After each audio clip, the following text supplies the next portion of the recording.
Call this meeting with the Fayette County Commissioners to order. Start with pledge allegiance to the flag. I Pledge allegiance to the flag of the United States of America and to the republic for which it stands, one nation under God, indivisible, with liberty and justice for all.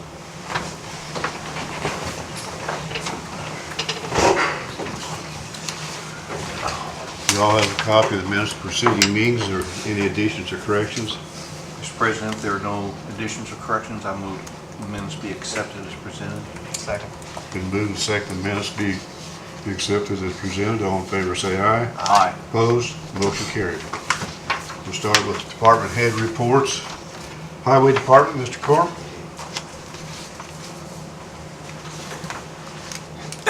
We've been doing some burning, and this morning we was out with some trees and this and that, but that's about the only thing we got going on. Trying to repair some culverts here and there as well. Okay. We need to try to figure out something with the secretary job, because she's going to be leaving around January, around that time I believe. Has she put in her letter that she was going to? That I couldn't tell you. I really don't know, but I know if it's January 1st, that's a bad time for us. We're Has she really did? busy. No, I kind of think that, like as far as retirement goes, and correct me if I'm wrong, kind of notifying us was kind of towards the end. You get your pension and stuff Yeah, 'cause going. So she has to notify her PERF 3 months ahead of time to get her PERF set going. Yeah, Good luck. So she should know whether or not she's gonna be going or not. yeah. Well, it would be helpful if she would give us notice that she is going and when she is going. Okay. Mr. President, Other than that, I don't know. I think if it's possible that we could hire someone a couple months in advance and have them train with her, because I know there's going to be a lot to learn, and those guys down there depend on Right. that, if that's possible. Well, it would be helpful. That's why I requested that she tell us for sure if she is leaving and when she is leaving. If you ask her to give us a letter, Okay. then we can start the replacement process. Okay. I'll get it done. Okay. We got Other than a, that, you guys got anything going on? we got a letter from the lady that you cleaned her yard up. Oh, Springersville? Yeah. Okay. She sent us a letter saying she really appreciated it. You guys did a great job, and thanks for doing it so fast. Good deal. Okay. In fact, why don't we just give you that letter and you can take it down and put it on your bulletin board. We don't get many letters of people bragging on us, so maybe the fellows out in the highway department like to see that. Okay.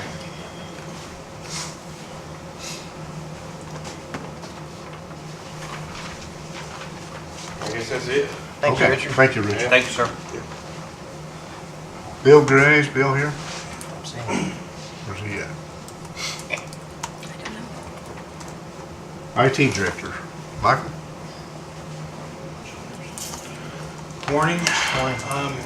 A couple weeks back, I was asked by Melinda Sudoff to get quotes together for copiers to replace the one that she's got now, that she's been having problems with and has had for quite some time, I believe. I'm also giving you the quotes from the cameras. I'm going to talk about that later, but I'm just going to go ahead and give it to you now.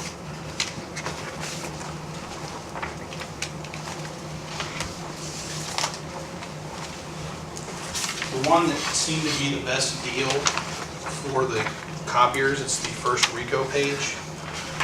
It's a 45 per page per minute machine. So it's a little faster than what they've got now.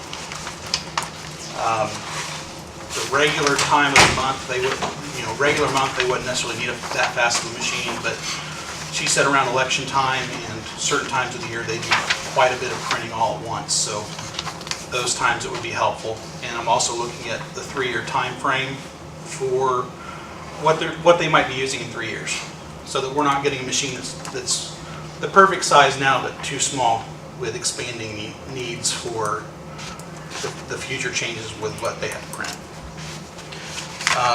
Is this a copier or a printer? It's a copier, all in one.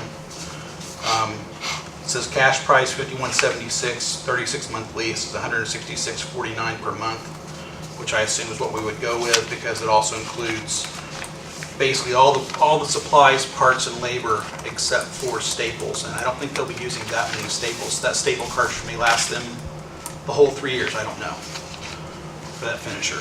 But this is something that she says she needs coming for the election time because the one they've got now has gone on, she says 8 or 9 years.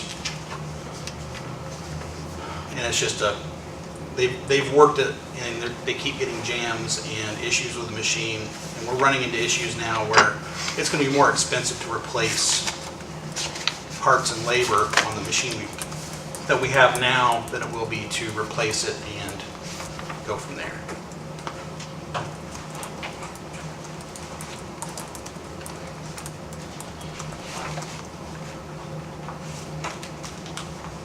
So assuming the MPC 4503 is the better model? and Yeah, that's the 45 pages per minute. That's the one you recommend? Yeah. And there's 3 other ones that they had there. That one is a color machine as well. There's not a color copier on the second floor that I know of, besides what people might have at their desks. So that will give us a color machine on the second floor that if anybody has a need for a color machine, we can print to that machine. The cost per copy on the contract was a pretty good price. So that seemed like the best deal. Okay. Leasing option is the best way, you think is the best way to go? I think so because in 3 years, I mean, we could buy the machine, but we're going to be paying for the toner, all the other stuff, any maintenance. But if we lease it for 3 years, in 3 years, we can get another machine that will again be maintained by Ricoh, and it just seems like the best option. Okay. The next closest options were Weber Office in Muncie and Office Shop, and that was prior to, I mean, their price for the purchase of it was $1,000 more. Not counting what kind of leasing prices that would be. So that just seemed to be the best option. We do have other Ricoh machines in the courthouse as well, so it would just add to that same company, and we are working with them on repairing the one in the auditor's office that's had problems this last week. And they're taking care of it. They seem to be Back in on there. top of it. They've come 3 different days with different parts to replace things. And so we just passed coming in here. Do you need a motion? We need a Where motion. would we, Yeah, I don't know where the Yeah, money where- would come that's from. like I was just asked to do the $2,000 a research year. and present Huh? it. that's like $2,000 a year. Yeah, it's 5,900 or something for the 3 years is what it Yeah, is. so I have no idea this was a clerk budget issue or, No, her, I mean, or where it would come from. I was just asked to do the research and Well, bring it to your attention. being, you know, this is the first we've heard of it, and Debbie, why don't we put that off and study the situation, have Debbie study the body situation until the next meeting and then make a decision then? I didn't think there would be a decision this meeting. I thought it would be something that would have to be Right, take Looked under at. advisement. right. I actually mentioned it about 3 weeks ago, or 4 weeks ago at that meeting, but she had just mentioned it to me right before the meeting, so that was I had just been asked about it. Yeah, okay, that's fine. Yeah, tell her we'll study it up. Yeah, and then Metronet phones, we're working with Chris Edwards at Metronet. He's one of their top IP phone techs. We had a problem Friday about 2:30. The phones Yeah, we just... know, don't we? When we was talking to Mr. Hall. Yeah, it went in Yeah, and out. 2:30, everybody's Yeah. phones, courthouse, Is that annex, what time it and was? corrections, just everything went Yeah. nuts. Yeah. So we don't know what caused it. We reset the system, and that seemed to have fixed it, but we don't know what caused it. Kind of like the symptom that, what disease is causing you to sneeze. That's kind of where we're at. We don't know what caused the problem, but we did fix it for the moment. I'm going to try to push them to bring in a different piece of equipment to see if that fixes our problem long term. I don't know. but that's what I'm gonna try Yeah, to that's push them bad for. when all the phones go out. Yeah. I had people calling me on the phones that weren't working too, and they were getting rather frustrated that they couldn't understand saying that I was working on it. So, Okay. and then, other than that, everything seems to be working fairly well. I've got 4 computers that we're still working to replace XP on. And then one of those is the health department machine that still has that legacy software issue that we're stuck with. So, and I'll be back up in a bit to present the cameras. Okay. Thank you.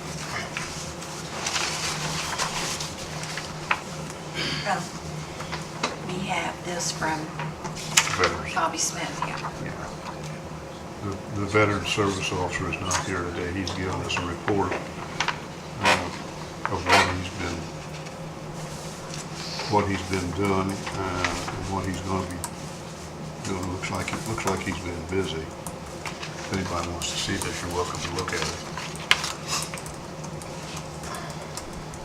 County Attorney, Chris, what do you got first? I have nothing specifically that we need to address unless anyone has a question. No? Okay. That'll be it. Council representative, I don't see anybody from the council here. We'll go into the mail. Floodplain maps, we're all familiar that FEMA puts out flood maps designating what is in a flood hazard area and what is not. We got a letter a month or so ago saying that they was going to send us a copy of the new maps and a CD of that, which we haven't got yet. But at any rate, we are going to have new floodplain maps, and they'll go in effect sometime in February.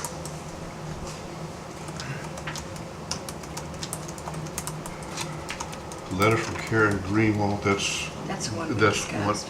Zane discussed before about the lady who had the gravel in her yard. Little Free Library, Do you remember when Anne Marie Short, the director at the library, had came and requested permission to put one of these little free libraries on the on our on the courthouse lawn somewhere where people could just take a book, bring a book back, and they had like a building party where they built. Trying to see how many of them they built at that time, and they have one here that they think would be good to go on the courthouse. And here's the questions she's asked. Do the county commissioners feel it will be suitable? This one I'm going to show you for our location, and if so, have we decided where we would like to place it? And once we've decided that, they'll work to get construction for the mounting built and decide how it's going to be secured. And then she said when that is completed, we'll have a little ribbon cutting ceremony, and she said she will give you paperwork for stewardship. Don't worry, it's not complicated or labor intensive. She's just hoping that a few people at the courthouse will be willing to keep an eye on the little free library and let us know if it's in safe condition and if the collection needs to be replenished. And it's pretty cool. It looks like a castle. There's a picture of it here. They had like a building party and built, I don't know why, I want to say maybe 7 of them they built that are going to go around different places in the community. And she thought that would be pretty appropriate for here. I like that. I think we agreed before when she was here that we would allow it. Didn't we discuss putting it out there in that little grassy corner right next to the parking lot, be right next to the sidewalk where it'd be handy for people to get to? Yeah. So, Like, remember right? okay. I will give her a call and tell her we will be Happy to have it. happy to have it. There you go. Okay. Now, Mr. King, let's talk about cameras. Okay, I got 3 quotes, one from Max Video Systems in Indianapolis, one from Hoosier Security in Indianapolis, and CEI from here in town. The best quote was Ron Best from here in town. Came in at $5,546.13. It actually may be lesser than that if the time that he estimated ends up being more than what he actually needed to get the job done. But it won't be more. It will not be more. So, he quoted it above what he thought it would actually need, or pretty close to. But when we get to the actual cabling, we may find out that he can use more of what we have than what he thinks he can at the initial quote, at which point he would give us a credit for that. Down below on his quote, there's also a separate item that I've highlighted for $1,012.17. This would be to install 2 cameras out of the ones that we have to face the parking lot, north and northwest of the courthouse, hooked up above the clerk's office. That was what I talked to Barton about that last week and pointed out those. I don't know if those are necessary out of the whole system, so that's why I had him split that off as separate. And we could get those or we could not get those, and I don't think that'll affect the liability or the security issues overall. The biggest thing that affected the quotes from Indianapolis was both of them had a trip charge, which makes sense given they'd have to drive an hour plus their equipment and everything. But Did Mr. Best give us a timeline when this he will be estimated done? from time from approval, he estimated 2 to 3 weeks, no more than a month. It just depends on where it fits into the schedule. But he didn't think it would take that long once they got started to actually finish it. So, So if we agreed to this with a stipulation that it be completed within 1 month, that would be satisfactory? I would believe that should not be a problem at all. The main question he wasn't sure about was just basically with the scheduling, any scheduling conflicts, depending upon when it was actually approved. So that's why he was kind of tentatively saying 2 to 3 weeks. I mean, if he was already booked up for that time, he can't really just cancel something else to come to us. That's basically what it boiled down to. And this takes care of all the cameras that we... Yeah, that we installs 12 more cameras inside and troubleshoots 3 of them that we have issues with that are currently not working for some mysterious reason. One in the treasurer's office that I didn't know about, one in the auditor's office, again, that I didn't know about until like a week and a half ago. I didn't even know those were there. I thought they were all in the hallways. So something is wrong with the wiring on those, but get those tracked down. And that's pretty much all the quotes. These cameras you're talking about for the clerk's office, are they inside or outside? They're inside. Okay.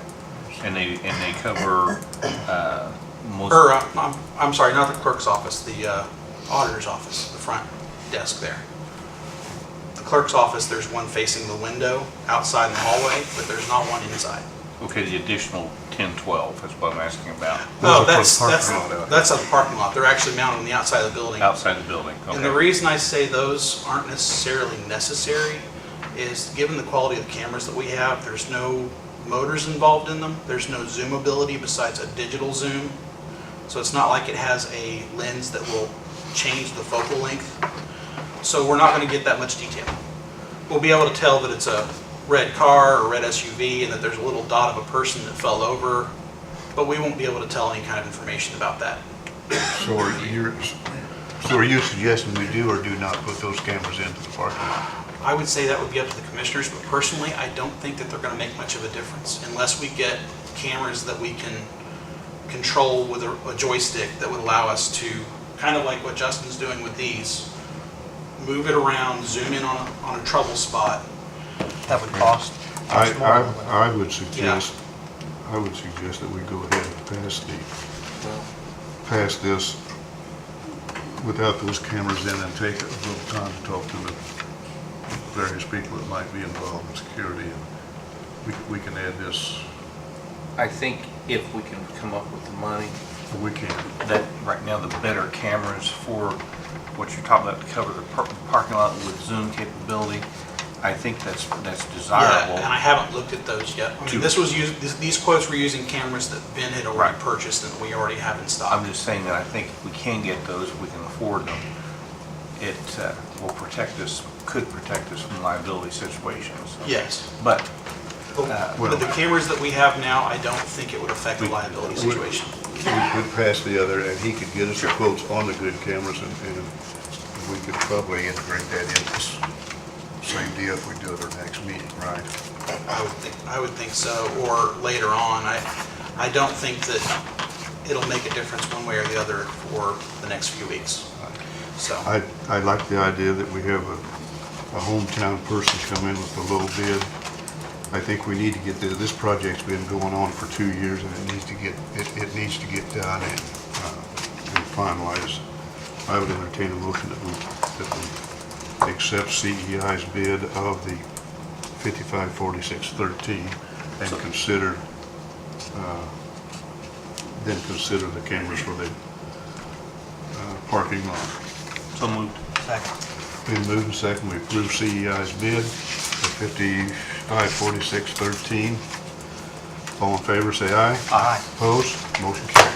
and one other advantage that Ron has is he was here during the renovation of the courthouse, so he knows where all the best places are to run the wires and all that kind of stuff. So, any other questions for me? I'll be glad to get this done once and for all. I will too. Okay. Mr. Wason?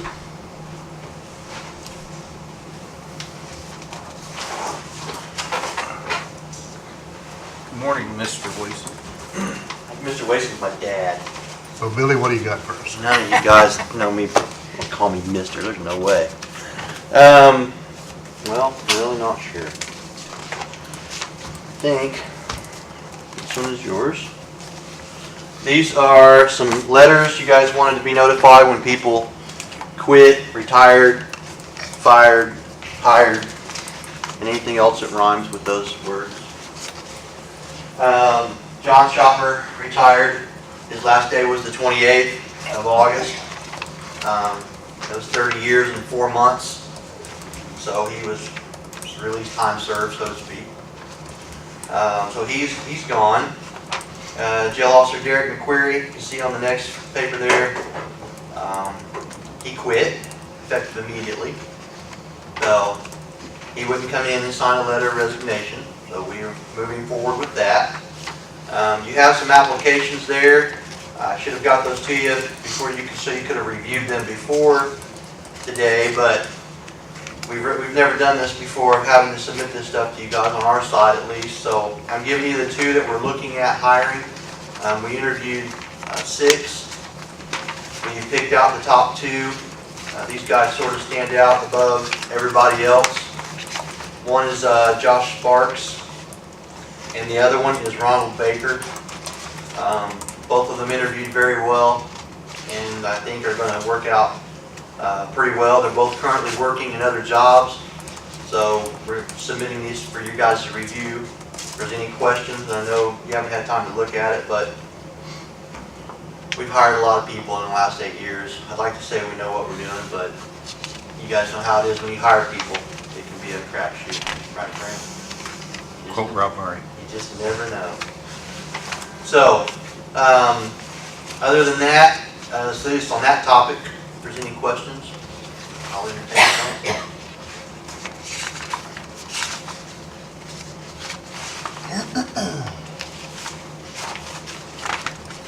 You satisfied with these applications? Yes, yeah. Yeah, we've got, if these 2 don't work out, we like to think we've got 4 that are lined up out of the 6 that I think will work out. But these were number 1 and number 2 as we listed them. And if they, you know how times after you interview somebody and they take a walkthrough, sometimes they have a change of heart, think it through. If neither one of these work out, then we're just going to move down to the next person on the list. And if that one doesn't work, then once we go through those 4 or 5, we'll have to resubmit applications and go through them all again. So it's sort of tough finding people to fit that job, that jail officer position. I mean, it's a thankless position, and it's tough, and it sometimes is nasty, and it takes a certain person to be able to handle that. So we think these 2 guys have it. We'll know in about 2 weeks after we get them on board and start training them we'll sort of have it figured out hopefully, so. Need a motion to approve, Mr. President.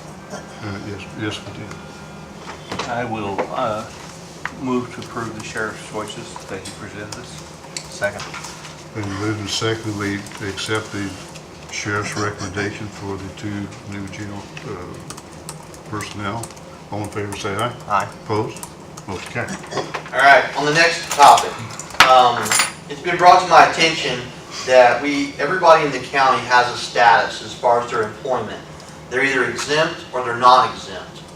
Non-exempt status does not subject you, that employee, to the Fair Labor Standards, the federal work hours, all of that kind of stuff. It also exempts them from getting any overtime, any kind of extra pay like that. This chief deputy, his status right now is exempt. And I would like you guys to amend that to not exempt, simply because it's not fair to him, for him not to be able to get some overtime. He's required to work road shifts because we're shorthanded, we're one guy short. So with vacations, sick days, that kind of stuff, I'd like to have his status changed to non-exempt, from exempt. Also, I need, in his work schedule, it says his hours are 8 to 4, Monday through Friday. There is no way, and Frank can attest to that, there is no way the chief deputy or the road commander can work strictly 8 to 4, Monday through Friday, because we have so much going on after hours, after 4 o'clock, on the weekends. If he only has to answer to that, well, it's going to make life really hard on the sheriff himself as well as the jail commander. We need those hours. They need to be subject as scheduled by the sheriff. Okay? He still is required to work his 40 hours. He's always been required to work that position. Any of the employees we have all work their 40-hour shifts in their 2-week time period there. They get their 80 hours in. The only exception to that is Beth King, who is under the courthouse rule, so to speak, the 33.5-hour range. But I would like an amendment to this to have him as non-exempt and his hours are scheduled by the sheriff, with the intent that he gets his 40 hours in a week. So we don't want people to think that that's going on, because it's not. So I know I should have got this to you before, but it sort of came up last week when we started doing payroll. He had some overtime turned in on there where he worked a Friday night because we had somebody call in sick. That got questioned on whether he was allotted overtime because of his exempt status. Well, if that's going to come into play, we're going to have to change that. So, are there any questions? I know that's sort of confusing and sort of quick, but are there any questions about what I'm trying to get accomplished here? It makes sense to me, but I'm going to have to rely on you and Frank, who's... It's needed. If not, he's not being paid according to the work he's producing.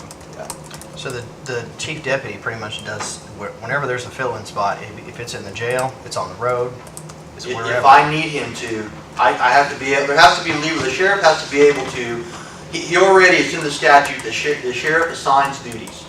If it is, I need him to sit on the roof of the jail today and watch for crows, that is his job for the day. Any employee has to do that. With this status, how we have it now is, I mean, we could read into this that he's only required to work 8 to 4 Monday through Friday and nothing more. Well, I can't, our chief deputy, we don't have enough manpower for that. Okay, so it sort of changing this allows him to get overtime when he does work road spots. He doesn't do a lot of them because we have guys who come in there and they'll take that overtime, and he lets them have that versus him taking it. But there are times that I have to have him cover the road. We're short-handed. If he comes in and works in the evening, it works out for business because I have someone with authority there after hours. Frank and I done that when I was the road commander for Frank. When he was gone at 4 o'clock, a lot of times when I worked at school and come in, I was there until 8. That left us somebody there from 4 to 8. If there was business to be done, I could help conduct that business even though the sheriff was gone for the day. So it sort of works out to have that coverage there instead of telling people we're strictly 8 to 4, that's it, Monday through Friday, no matter what. Well, that doesn't accommodate our citizens very well because a lot of them have to come in at 5 in the evening, 6 in the evening. Same thing, we do gun permits. We've done some gun permits for people, you know, at 6 o'clock at night because they can't get there any other time to get that done. Some of this allows him to do that, to be there, whoever the chief deputy is, allows him to be able to be there after hours, so to speak, after this 8 to 4. So, with him moved from exempt to non-exempt and schedule his hours scheduled by the sheriff, those exceptions allow us to function a little better and provide better service. The one question I have is, and I'm just covering all bases, is the chief deputy allowed to do disciplinary action? Yes. Yes. He is the second in command over everything, and he has been in this position now for almost 5 years. I don't know. I couldn't ask for a better person to have we're in the position that he's in. Hopefully, the next sheriff that comes in, I don't care which one of them is, I hope they keep him where he's at. So if they don't, that's their prerogative because it is an appointed position, but that would be up to them. So I think that changes are needed. It makes us run a little more efficient, and it takes away any violating of any of this orders or this position descriptions that we have, and closes up loopholes, so to speak. So. Mr. President, given what the sheriff has recommended, I will move to change the status of the chief deputy from exempt to non-exempt. I further move to change his job description as far as the hours so that they say as appointed by the sheriff as long as the chief deputy meets the 40-hour week requirement as far as the time. Second that motion. Been moved and seconded that we accept Billy's recommendation to change the exempt status for the first deputy. All in favor say aye. Aye. Opposed? Motion carried. There you go. I'll be going to the council tonight to get those additionals approved, to get that car purchased through the misdemeanor fund as well as the gas money, and to get those projects rolling. So if either of you guys are tonight, we talked about that last month, but we didn't get them advertised in time and over to Debbie. So they've been advertised now properly and they're in there. So we'll get them done tonight, hopefully. They said they would do it, so we'll see. All right. Thank you. Thanks, Billy. Billy, we could use your input on these cameras, whether we should or should not on that parking lot there, so we can do a little thinking on that. Okay. Okay? Just let me know.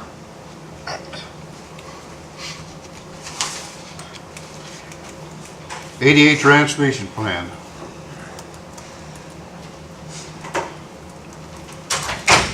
Thank you, Commissioner Barker. Good morning, everyone. Morning. Last month when I was here, we talked about the public review draft of your ADA transition plan. The commissioners chose to move forward on that. And since that time, we've advertised with the News Examiner that the plan is available for review to the public. We've made paper copies of the plan available at the auditor's office here in the courthouse. One is in the library. We also posted the plan on the website, thanks to your IT department. And the public could provide comment by either making notes in either of those paper copies, either at the courthouse or the library. They could email Bill McDaniel, or they could send paper mail to the commissioners here at the courthouse. Last week, the public review comment period was terminated. We collected the paper plans that we put out at the library and courthouse. Neither of them had any commentary. I checked with Bill last week. He received no commentary through email. And we checked the commissioner's mailbox last week in Debbie's office, and you all had still not received any mail at that time providing comment on the plan. So we have prepared a resolution for the commissioners to consider today to adopt the plan. I'd be happy to answer any questions you may have regarding that plan or the process. Do we have that? Yeah, it's right here.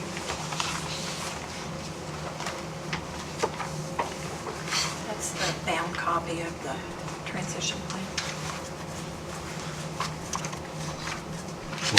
Why don't we pass one of these down to Chris and let him look at it.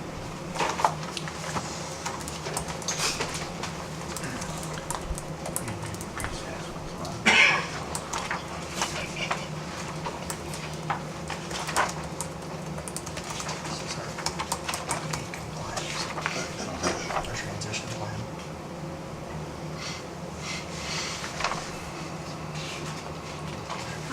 I did read it. I did Well, I read the think plan. that and- resolution is the same one that I had sent you last month. so.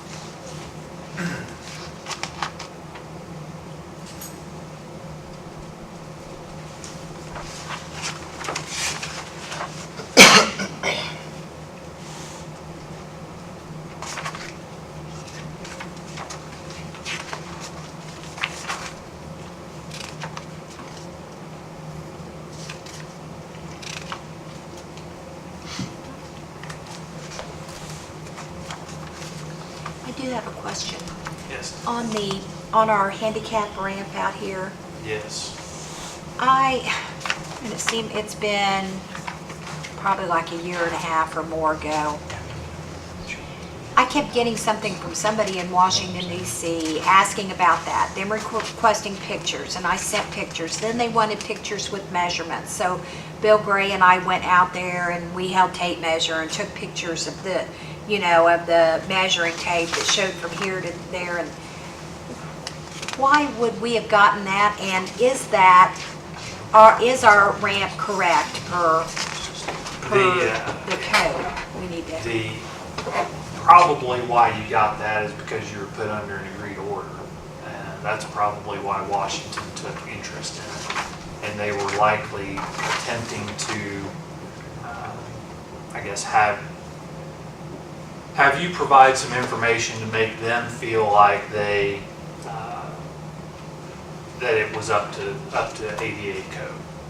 Well, that was like 8 years after the fact, when it was maybe 7 years after the fact that it was is, put in. It seemed a little odd likely to due to me. the speed of our federal government would be I was just always commentary curious on about that. They And just that's- finally, the last batch of pictures I sent, I got nothing more. There was probably some audit process going on internally with them, and that is why they just caught a red flag and they said, somebody follow up with that agreed order for Fayette County. And that's probably what they were doing. So they don't. We need to pass this if it passes Chris's muster. I could have probably understood it a little more if we had used federal dollars to pay for it, but. We have to Yeah, have but one. given We the have fact to that have it one. was an agreed order, We're gonna they lose felt federal compelled money. to follow up on It's that just a part plan. of it. We have to have an ADA plan. Yeah, this passes, Looks good to you? yeah, I mean, it's something that Okay. needs to be done. All right. Then I would entertain a motion that we pass the resolution accepting it. So moved. Second. Been moved and seconded that we adopt the resolution concerning the ADA transition plan. All in favor, say aye. Aye. Opposed? Motion carried. Thank you. Thank you, sir. Do we have any patients' concerns?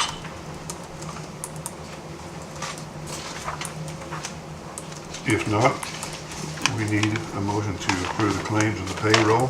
So moved. Second. Been moved and seconded, the claims and the payroll be approved as presented. All in favor, say aye. Aye. Opposed? Motion carried.